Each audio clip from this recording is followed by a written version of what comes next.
ሰላም ጤና ይስጥልን የኢትዮ ቴንደር ቻናል ቤተሰቦች፣ ዛሬ የምናስቃኛችሁ በዓለማችን ብዙ ሆቴሎች ያላቸውን ከተሞችን ነው። የቻይናዋ መዲና ቤጂንግ ልክ እንደ ፓሪስ እና ሮም ሁሉ በርካታ ጎብኚዎች ያሏት ከተማ ነች። ከመላው ዓለም የቢዝነስ ተጓዦችን የምትስብ የኢኮኖሚና የቴክኖሎጂ ቋት ናት። በከተማዋ ከ3500 በላይ ሆቴሎች ይገኛሉ። በሆቴሎች ብዛትም ቀዳሚ ነች። ሌላኛዋ የቻይና ከተማ ሻንጋይ ብዙ ሆቴሎች የሚገኙባት ሁለተኛዋ ዓለማችን ከተማ ነች። ወደ 2500 የሚጠጉ ሆቴሎችን ይዛለች። ሻንጋይ ባለብዙ ባህል ከተማ እንደመሆኗ ከመላው ዓለም የሚሄዱ ጎብኚዎቿ የቻይናን ባህል ማየት የሚፈልጉ ናቸው። ፓሪስ ወደ 1900 የሚጠጉ ሆቴሎችን በመያዝ በሦስተኛ ደረጃ ላይ ትገኛለች። የፍቅር ድባብና ውብ ገጽታ ስላላት የፈረንሳይ ዋና ከተማ ትልቅ የቱሪስት መዳረሻ ነች። የፋሽን ኢንዱስትሪዋም ቢሆን ብዙዎችን የሚስብ ሆኗል።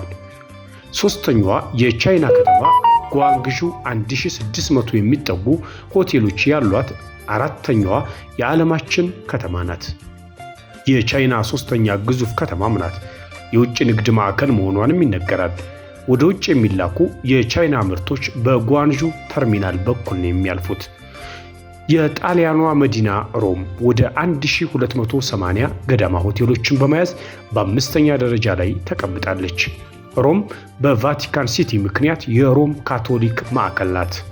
ይህም በርካታ ቁጥር ያላቸውን ሰዎች እንዲያስጎበኟት ምክንያት ሆናለች። ቀደም ሲል በተመለከትነው መሰረት ብዙ ሆቴሎችን የያዙ የዓለማችን ከተሞች አብዛኞቹ ቻይና ውስጥ የሚገኙ ናቸው። በሌላ በኩል ደግሞ ከፍተኛ ሆቴል ክፍሎችን በመያዝ የሚታወቁ ከተሞችም አሉ። የተወሰኑትን መጥቀስ ያህል የቻይናዋ ሻንጋይ 200,000 የሆቴል ክፍሎችን በመያዝ ከዓለማችን ቀዳሚዋ ነች። ቤጂንግ በ165,000 ትከተላለች። የጃፓኗ ቶኪዮ 160,000 የሆቴል አልጋዎችን በመያዝ ሶስተኛ ሆናለች።